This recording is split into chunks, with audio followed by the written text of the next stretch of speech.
الله أكبر.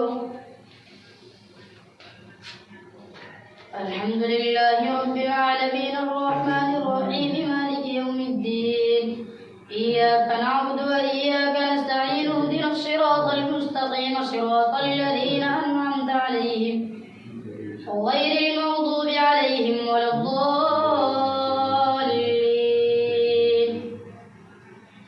وما لي لا أعبد الذي فطرني وإليه ترجعون. أتخذ من دونه آلهة إن يردني الرحمن بضر لا تغن عني شفاعتهم شيئا ولا ينقذون. إني إذا لفي ضلال مبين. إني آمنت بربكم فاسمعون. قيل ادخل الجنة قال يا ليت قومي يعلمون بما غفر لي ربي وجعلني من المكرمين. وما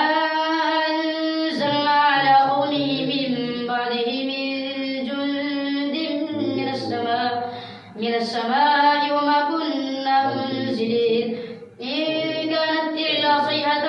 واحدة فإذا هم خامدون. يا حسرة على العباد ما يأتيهم من رسول إلا كانوا به يستهزئون. ألم يروا كم أهلكنا قبلهم من القرون أنهم إليهم لا يرجعون. وإن كل لما جميع لدينا محضرون. وآية لهم الأرض الميتة أحييناها وأخرجنا منها حبا فمنه يأكلون. وجعلنا فيها جنات من نخيل وأعناب وفجرنا فيها من العيون ليأكلوا من ثمره وما عملته أيديهم أفلا يشكرون. سبحان الذي خلق الأزواج كلها مما تنبت الأرض ومن أنفسهم ومما لا يعلمون. وآية لهم الليل نسلخ منه النهار فإذا هم مظلمون. والشمس تجري لمستقر لها ذلك تقدير العزيز العليم. والقمر قدرناه منازل حتى عاد كالعرجون القديم. لا الشمس ينبغي لها أن تدرك القمر ولا الليل سابق النهار وكل في فلك يسبحون. وآية لهم أنا حملنا ذريتهم في الفلك المشحون وخلقنا لهم من مثله ما يركبون. وإن نشأ نغرقهم فلا صريخ لهم ولا هم ينقذون إلا رحمة منا ومتاعا إلى حين. وإذا قيل لهم اتقوا ما بين أيديكم وما خلفكم لعلكم ترحمون. وما تأتيهم من آية من آيات ربهم إلا كانوا عنها معرضين. وإذا قيل لهم أنفقوا مما رزقكم الله قال الذين كفروا للذين آمنوا أنطعم من لو يشاء الله أطعمه إن أنتم إلا في ضلال مبين. ويقولون متى هذا الوعد إن كنتم صادقين. ما ينظرون إلا صيحة واحدة تأخذهم وهم يقسمون فلا يستطيعون توصية ولا إلى أهلهم يرجعون. ونفخ في الصور فإذا هم من الأجداث إلى ربهم ينسلون. قالوا يا ويلنا من بعثنا من مرقدنا هذا ما وعد الرحمن وصدق المرسلون. إن كانت إلا صيحة واحدة فإذا هم جميع لدينا محضرون. فاليوم لا تظلم نفس شيئا ولا تجزون إلا ما كنتم تعملون. إن أصحاب الجنة اليوم في شغل فاكهون. هم وأزواجهم في ظلال على الأرائك متكئون. لهم فيها فاكهة ولهم ما يدعون. سلام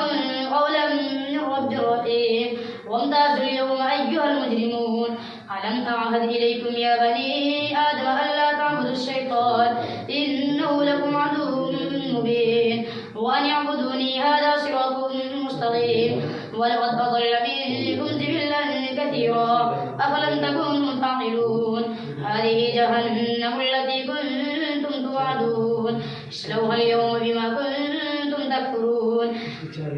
اليوم نختم على أفواههم وتكلمنا أيديهم وتشهد أرجلهم بما كانوا يكسبون. ولو نشاء لطمسنا على أعينهم فاستبقوا الصراط فأنى يبصرون ولو نشاء لمسخناهم على مكانتهم فما استطاعوا مضيا ولا يرجعون ومن نعمره ننكسه في الخلق أفلا يعقلون وما علمناه الشعر وما ينبغي له إن هو إلا ذكر وقرآن مبين لينذر من كان حيا ويحق القول على الكافرين أولم يروا أنا خلقنا لهم مما عملت أيدينا أنعاما فهم لها مالكون وذللناها لهم فمنها ركوبهم ومنها يأكلون ولهم فيها منافع ومشارب أفلا يشكرون واتخذوا من دون الله آلهة لعلهم ينصرون لا يستطيعون نصرهم وهم لهم جند مؤذرون فلا يحزنك قولهم إنا نعلم ما يسرون وما يعلنون أولم ير الإنسان أنا خلقناه من نطفة فإذا هو خصيم مبين وضرب لنا مثلا ونسي خلقه قال من يحيي العظام وهي رميم قل يحييها الذي أنشأها أول مرة وهو بكل خلق عليم الذي جعل لكم من الشجر الأخضر نارا فإذا أنتم منه توقدون أوليس الذي خلق السماوات والأرض بقادر على أن يخلق مثلهم بلى وهو الخلاق العليم إنما أمره إذا أراد شيئا أن يقول له كن فيكون فسبحان الذي بيده ملكوت كل شيء وإليه ترجعون والصافات صفا فالزاجرات زجرا فالتاليات ذكرا إن إلهكم لواحد رب السماوات والأرض وما بينهما ورب المشارق إنا زينا السماء الدنيا بزينة الكواكب وحفظا من كل شيطان مارد لا يسمعون إلى الملأ الأعلى ويقذفون من كل جانب دحورا ولهم عذاب واصب إلا من خطف الخطفة فأتبعه شهاب ثاقب فاستفتهم أهم أشد خلقا أم من خلقنا إنا خلقناهم من طين لازب بل عجبت ويسخرون وإذا ذكروا لا يذكرون وإذا رأوا آية يستصغرون وقالوا إن هذا إلا سحر مبين أئذا متنا وكنا ترابا وعظاما أئنا لمبعوثون أو آباؤنا الأولون قل نعم وأنتم داخرون فإنما هي زجرة واحدة فإذا هم ينظرون وقالوا يا ويلنا هذا يوم الدين هذا يوم الفصل الذي كنتم به تكذبون احشروا الذين ظلموا وأزواجهم وما كانوا يعبدون من دون الله فاهدوهم إلى صراط الجحيم وقفوهم إنهم مسؤولون ما لكم لا تناصرون بل هم اليوم مستسلمون وأقبل بعضهم على بعض يتساءلون قالوا إنكم كنتم تأتوننا عن اليمين قالوا بل لم تكونوا مؤمنين وما كان لنا عليكم من سلطان بل كنتم قوما طاغين فحق علينا قول ربنا إنا لذائقون فأغويناكم إنا كنا غاوين فإنهم يومئذ في العذاب مشتركون إنا كذلك نفعل بالمجرمين إنهم كانوا إذا قيل لهم لا إله إلا الله يستكبرون ويقولون أئنا لتاركو آلهتنا لشاعر مجنون بل جاء بالحق وصدق المرسلين إنكم لذائق العذاب الأليم وما تجزون إلا ما كنتم تعملون إلا عباد الله المخلصين أولئك لهم رزق معلوم فواكه وهم مكرمون في جنات النعيم على سرر متقابلين يطاف عليهم بكأس من معين بيضاء لذة للشاربين لا فيها غول ولا هم عنها ينزفون وعندهم قاصرات الطرف عين كأنهن بيض مكنون فأقبل بعضهم على بعض يتساءلون قال قائل منهم إني كان لي قرين يقول أئنك لمن المصدقين أئذا متنا وكنا ترابا وعظاما أئنا لمدينون قال هل أنتم مطلعون فاطلع فرآه في سواء الجحيم قال تالله إن كدت لتردين ولولا نعمة ربي لكنت من المحضرين أفما نحن بميتين إلا موتتنا الأولى وما نحن بمعذبين إن هذا لهو الفوز العظيم لمثل هذا فليعمل العاملون أذلك خير نزلا أم شجرة الزقوم إنا جعلناها فتنة للظالمين إنها شجرة تخرج في أصل الجحيم طلعها كأنه رؤوس الشياطين فإنهم لآكلون منها فمالئون منها البطون ثم إن لهم عليها لشوبا من حميم ثم إن مرجعهم لإلى الجحيم إنهم ألفوا آباءهم ضالين فهم على آثارهم يهرعون ولقد ضل قبلهم أكثر الأولين ولقد أرسلنا فيهم منذرين فانظر كيف كان عاقبة المنذرين إلا عباد الله المخلصين ولقد نادانا نوح فلنعم المجيبون ونجيناه وأهله من الكرب العظيم وجعلنا ذريته هم الباقين وتركنا عليه في الآخرين سلام على نوح في العالمين إنا كذلك نجزي المحسنين إنه من عبادنا المؤمنين ثم أغرقنا الآخرين وإن من شيعته لإبراهيم إذ جاء ربه بقلب سليم إذ قال لأبيه وقومه ماذا تعبدون أيفكا آلهة دون الله تريدون فما ظنكم برب العالمين فنظر نظرة في النجوم فقال إني سقيم فتولوا عنه مدبرين فراغ إلى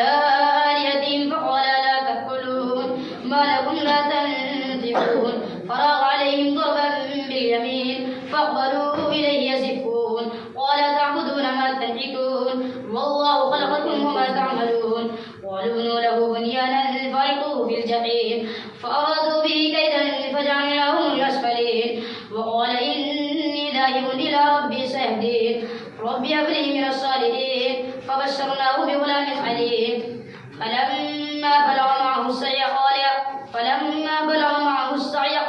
بني إني أرى في المنام أني أذبحك فانظر ماذا ترى قال يا أبت افعل ما تؤمر ستجدني إن شاء الله من الصابرين فلما أسلما وتله للجبين وناديناه أن يا إبراهيم قد صدقت الرؤيا إنا كذلك نجزي المحسنين إن هذا لهو البلاء المبين وفديناه بذبح عظيم وتركنا عليه في الآخرين سلام على إبراهيم كذلك نجزي المحسنين إنه من عبادنا المؤمنين وبشرناه بإسحاق نبيا من الصالحين وباركنا عليه وعلى إسحاق ومن ذريتهما محسن وظالم لنفسه مبين ولقد مننا على موسى وهارون ونجيناهما وقومهما من الكرب العظيم ونصرناهم فكانوا هم الغالبين وآتيناهما الكتاب المستبين وهديناهما الصراط المستقيم وتركنا عليهما في الآخرين سلام على موسى وهارون إنا كذلك نجزي المحسنين إنهما من عبادنا المؤمنين وإن إلياس لمن المرسلين إذ قال لقومه ألا تتقون أتدعون بعلا وتذرون أحسن الخالقين الله ربكم ورب آبائكم الأولين فكذبوه فإنهم لمحضرون إلا عباد الله المخلصين وتركنا عليه في الآخرين سلام على ياسين إنا كذلك نجزي المحسنين إنه من عبادنا المؤمنين وإن لوطا لمن المرسلين إذ نجيناه وأهله أجمعين إلا عجوزا في الغابرين ثم دمرنا الآخرين وإنكم لتمرون عليهم مصبحين وبالليل أفلا تعقلون وإن يونس لمن المرسلين إذ أبق إلى الفلك المشحون فساهم فكان من المدحضين فالتقمه الحوت وهو مليم فلولا أنه كان من المسبحين للبث في بطنه إلى يوم يبعثون فنبذناه بالعراء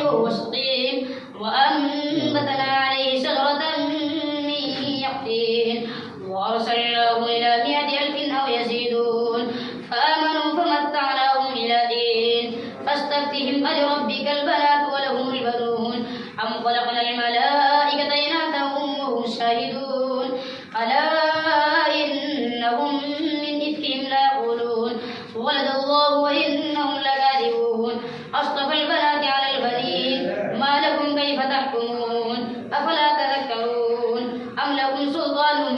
مبين فأتوا بكتابكم إن كنتم صادقين وجعلوا بينه وبين الجنة نسبا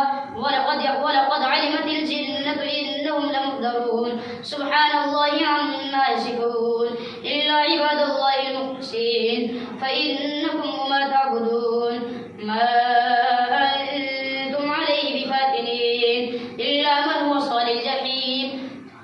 وما منا إلا له مقام معلوم وإنا لنحن الصافون وإنا لنحن المسبحون وإن كانوا ليقولون لو أن عندنا ذكرا من الأولين لكنا عباد الله المخلصين فكفروا به فسوف يعلمون ولقد سبقت كلمتنا لعبادنا المرسلين إنهم لهم المنصورون وإن جندنا لهم الغالبون فتول عنهم حتى حين وأبصرهم فسوف يبصرون أفبعذابنا يستعجلون فإذا نزل بساحتهم فساء صباح المنذرين وتول عنهم حتى حين وأبصر فسوف يبصرون سبحان ربك رب العزة عما يصفون وسلام على المرسلين والحمد لله رب العالمين الله أكبر سمع الله لمن حمده الله أكبر الله أكبر الله أكبر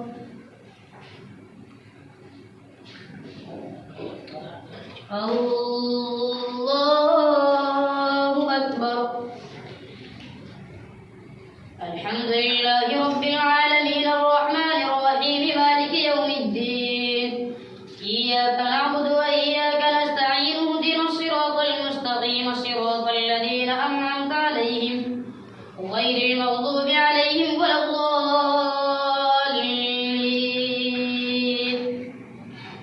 صاد والقرآن ذي الذكر بل الذين كفروا في عزة وشقاق كم أهلكنا من قبلهم من قرن فنادوا ولا حين مناس وعجبوا أن جاءهم منذر منهم وقال الكافرون هذا ساحر كذاب أجعل الآلهة إلها واحدا إن هذا لشيء عجاب وانطلق الملأ منهم أن امشوا واصبروا على آلهتكم إن هذا لشيء يراد ما سمعنا بهذا في الملة الآخرة إن هذا إلا اختلاق أنزل عليه الذكر من بيننا بل هم في شك من ذكري بل لما يذوقوا عذاب أم عندهم خزائن رحمة ربك العزيز الوهاب أم لهم ملك السماوات والأرض وما بينهما فليرتقوا في الأسباب جند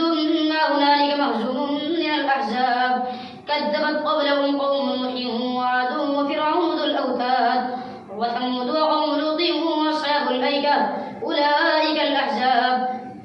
إن كل إلا كذب الرسل فحق عقاب وما ينظر هؤلاء إلا صيحة واحدة ما لها من فواق وقالوا ربنا عجل لنا قطنا قبل يوم الحساب اصبر على ما يقولون واذكر عبدنا داود ذا الأيد إنه أواب إنا سخرنا الجبال معه يسبحن بالعشي والإشراق والطير محشورة كل له أواب وشددنا ملكه وآتيناه الحكمة وفصل الخطاب وهل أتاك نبأ الخصم إذ تسوروا المحراب إذ دخلوا على داود ففزع منهم قالوا لا تخف خصمان بغى بعضنا على بعض فاحكم بيننا بالحق ولا تسقط واهدنا إلى سواء الصراط إن هذا أخي له 99 نعجة ولي نعجة واحدة فقال اكفلنيها وعزني في الخطاب قال لقد ظلمك بسؤال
أم نجعل الذين آمنوا وعملوا الصالحات كالمفسدين في الأرض أم نجعل المتقين كالفجار كتاب أنزلناه إليك مبارك ليدبروا آياته وليتذكر أولو الألباب ووهبنا لداود سليمان نعم العبد إنه أواب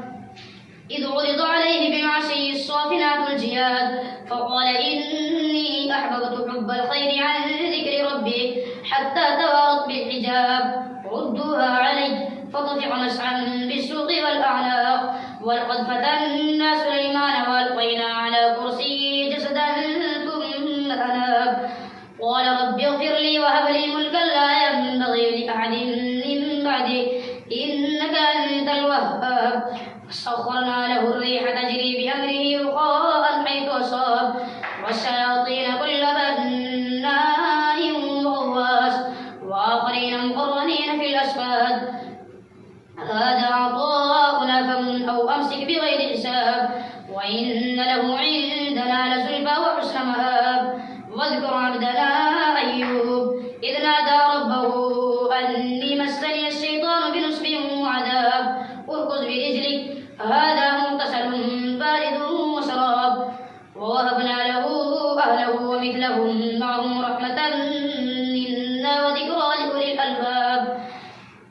وخذ بيدك ضغطا فاضرب به ولا تحنث إنا وجدناه صابرا نعم العبد إنه أواب واذكر عبادنا إبراهيم وإسحاق ويعقوب أولي الأيدي والأبصار إنا أخلصناهم بخالصة ذكر الدار وإنهم عندنا لمن المصطفين الأخيار واذكر إسماعيل واليسع وذا الكفل وكل من الأخيار هذا ذكر وإن للمتقين لحسن مآب جنات عدن مفتحة لهم الأبواب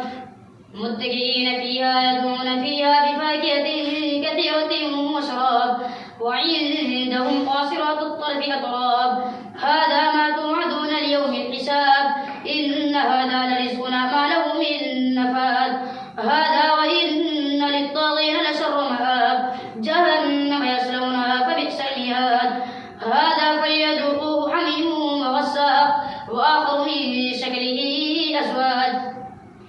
هذا فوج مقتحم معكم لا مرحبا بهم إنهم صالوا النار قالوا بل أنتم لا مرحبا بكم أنتم قدمتم لنا فبئس القرار قالوا ربنا من قدم لنا هذا فزده عذابا ضعفا في النار وقالوا ما لنا لا نرى رجالا كنا نعدهم من الأشرار اتخذناهم سخريا أم زاغت عنهم الأبصار إن ذلك لحق تخاصم أهل النار قل إنما أنا منذر وما من إله إلا الله الواحد القهار رب السماوات والأرض وما بينهما العزيز الغفار قل هو نبأ عظيم أنتم عنه معرضون ما كان لي من علم بالملأ الأعلى إذ يختصمون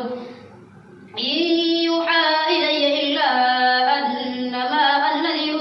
مبين إذ قال ربك للملائكة إني خالق بشرا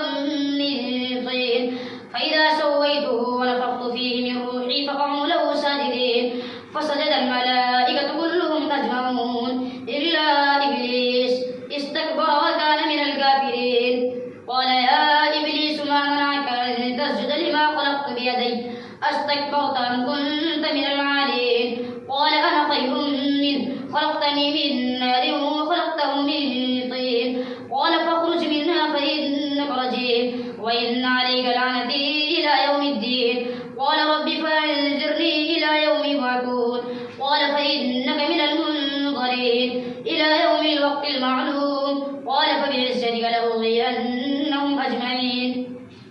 إلا عبادك منهم المخلصين قال فالحق والحق أقول لأملأن جهنم منك وممن تبعك منهم أجمعين قل ما أسألكم عليه من أجر وما أنا من المتكلفين إن هو إلا ذكر للعالمين ولتعلمن نبأه بعد حين تنزيل الكتاب من الله العزيز الحكيم إنا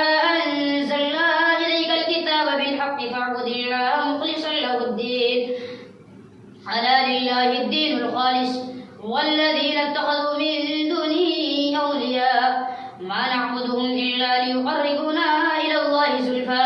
إن الله يحكم بينهم فيما هم فيه يختلفون إن الله لا يهدي من هو كاذب كفار لو أراد الله أن يتخذ ولدا لاصطفى مما يخلق ما يشاء سبحانه هو الله الواحد القهار خلق السماوات والأرض بالحق ويكبر الليل على النهار ويكبر النهار على الليل وسخر الشمس والقمر كل يجري لأجل مسمى ألا هو العزيز الغفار خلقكم من نفس واحدة ثم جعل منها زوجها وأنزل لكم من الأنعام 8 أزواج يخلقكم في بطون أمهاتكم خلقا من بعد خلق في ظلمات 3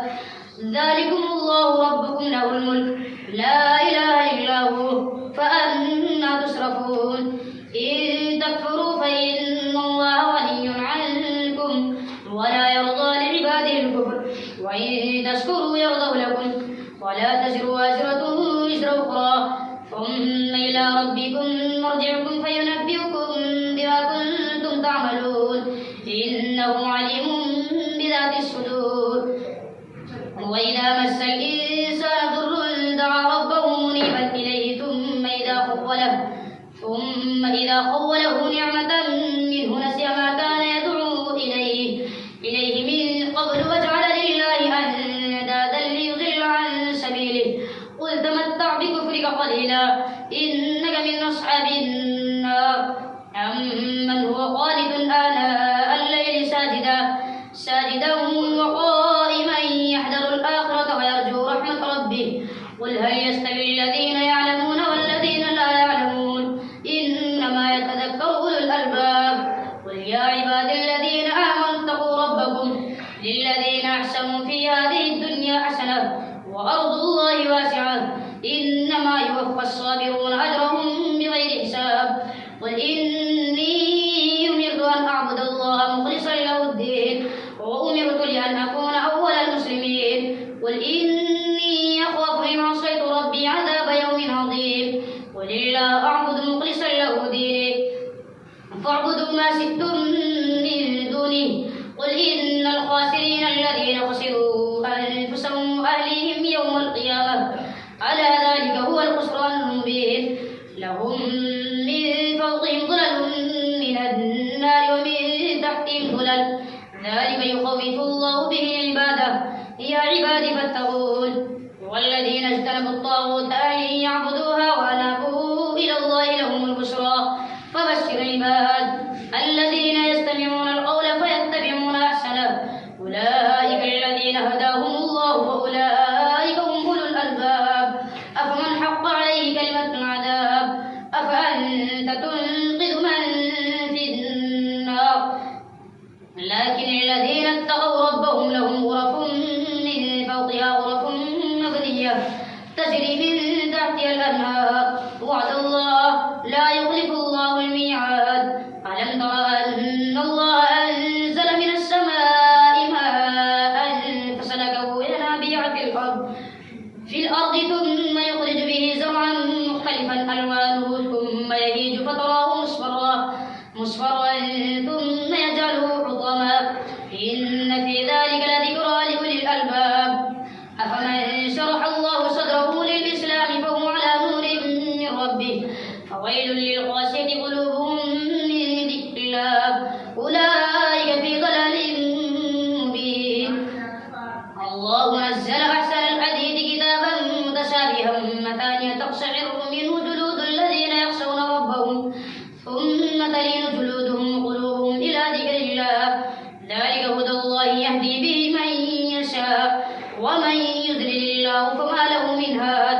أفمن يتقي بوجهه سوء العذاب يوم القيامة وقيل للظالمين ذوقوا ما كنتم تكسبون كذب الذين من قبلهم فأتاهم العذاب من حيث لا يشعرون فأذاقهم الله الخزي في الحياة الدنيا ولعذاب الآخرة أكبر لو كانوا يعلمون ولقد ضربنا للناس في هذا القرآن من كل مثل لعلهم يتذكرون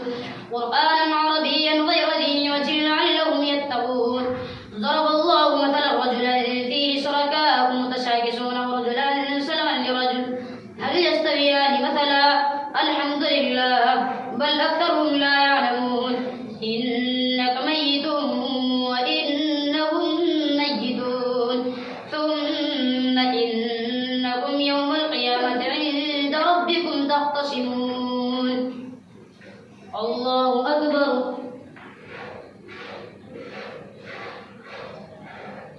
سمع الله لمن حمده الله أكبر الله أكبر الله أكبر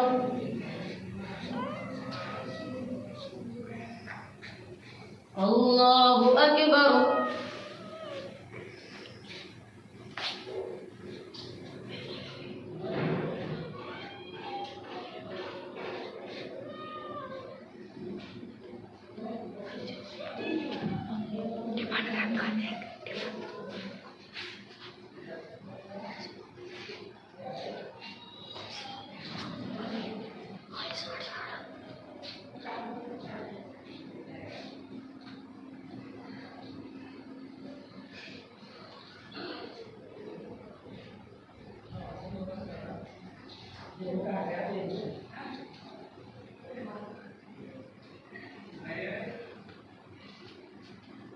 السلام